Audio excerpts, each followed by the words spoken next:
जिल्हा वार्षिक योजनेअंतर्गत सन 2024 ते 25 या आर्थिक वर्षांकरिता 390 कोटी रुपयांच्या प्रारूप आराखड्यास मान्यता देण्यात आली। विविध योजनांसाठी हे 390 कोटी खर्च केले जाणार आहेत।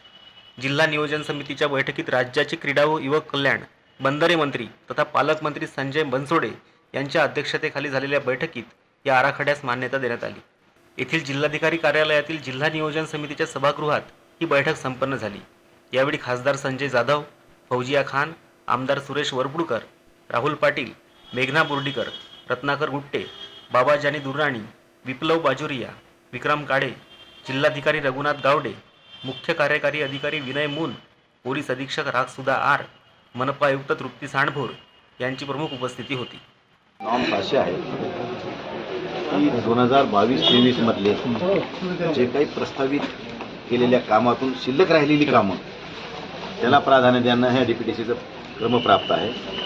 त्यानंतर ज्या ज्या विभागाकडून जी काही माहिती गोळा करते डिपार्टमेंट, कलेक्टर ऑफिसला सगळे प्रस्ताव जिल्हा परिषदचे असतील, महापालिकेचे असतील, नगरपालिकेचे असतील, सगळ्या स्थानिक स्वराज्य संस्थांचे प्रस्ताव विशेष सभा घेऊन त्यांनी ते मान्य केले पाहिजे। आता स्थानिक स्वराज्य नसल्यामुळं तो अधिकार तिथल्या प्रशासकाला आहे।